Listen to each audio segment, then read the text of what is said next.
कैसे हैं साथी, एक बार फिर से मैं जितेंद्र कुमार, बिहार के प्रख्यात सामाजिक कार्यकर्ता और पाटलिपुत्रा से इस बार के लोकसभा प्रत्याशी बहुजन समाज पार्टी से हरिकेश्वर सर के साथ में हूँ।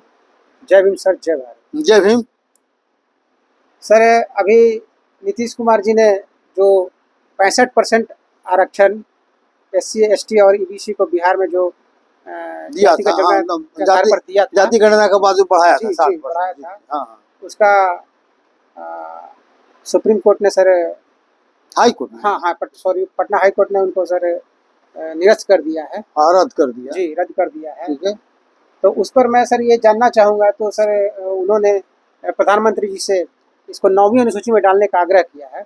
तो क्या सर जब ये डाला जा सकता है तो क्या जो अनुसूचित जाति और जनजाति का रिजर्वेशन प्रमोशन का मामला है उसको नहीं डाला जा सकता है क्या? अच्छा,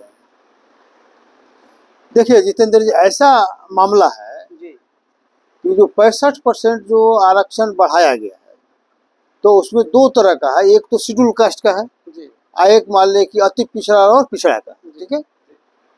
तो शेड्यूल कास्ट का रिजर्वेशन बढ़ाने में कोई दिक्कत नहीं, शेड्यूल ट्राइब्स का भी, इसलिए कि जब उनका संख्या बढ़ता है तो स्वाभाविक तौर पर उनका आरक्षण ऊपर नीचे होता है। आप देखिए बिहार में हो गया, झारखंड में मान ले हुआ था,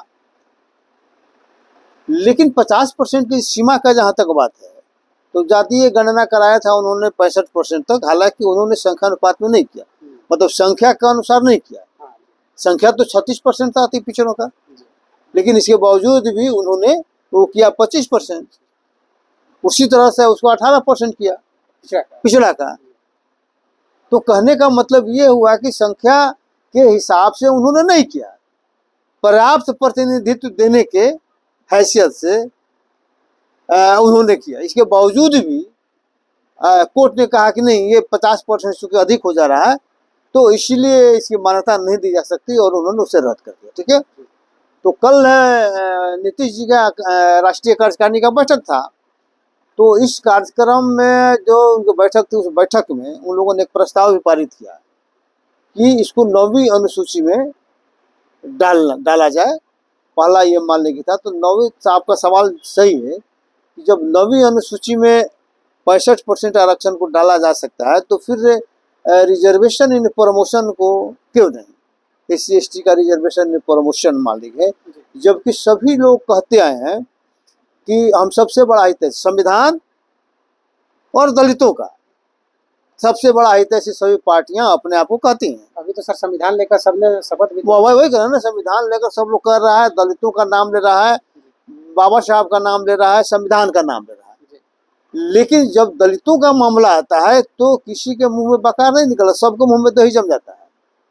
उल्टे आपके खिलाफ जब करना होगा बोलेगा अच्छी सी बात, अब जरूरत पड़ेगा तो आपके खिलाफ काम कर देगा। वही स्थिति हम लोग देख रहे हैं, चाहे कांग्रेस हो, चाहे BJP हो, चाहे RJD हो या जदयू हो।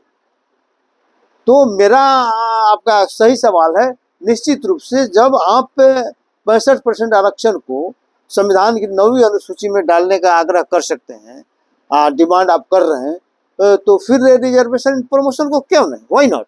इसलिए कि सिर्फ SC और ST को है, सिर्फ SC और ST को है, इसीलिए आप उसको 9वीं अनुसूची में डालने का अनुरोध नहीं करेंगे। आज आप बैकवर्ड, आपकी जाति का बात कहा जाएगा तो आप कर दीजिएगा। इसका मतलब कि सचमुच में सामाजिक न्याय के प्रति आपकी कोई आस्था नहीं है, आपकी आस्था अपनी जाति से है। तो इसलिए मेरा आग्रह है सभी पार्टियों से, खासकर कांग्रेस से, BJP से, RJD से, लोजपा, सभी जो पार्टी है, जदयू से, कि आप 9वीं अनुसूची में डालने के लिए संघर्ष तेज करें और दलितों का, आदिवासियों का, पिछड़ों का, अति पिछड़ों का सहयोग प्राप्त करें, और 65% को भी हर हाल में इसको बहाल होना चाहिए, क्योंकि ये भी तो पर्याप्त प्रतिनिधित्व के एडेक्वेट रिप्रेजेंटेशन है ना, संख्या के हिसाब से तो बैकवर्ड को है नहीं, ठीक है, लेकिन करना चाहिए हमको लगता है कि, लेकिन देखिए क्या होता है, ठीक है। इस बिंदु पर इतना ही।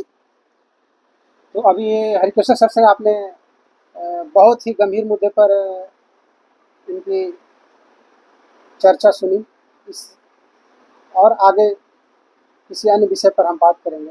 जय भीम, जय भारत, जय संविधान।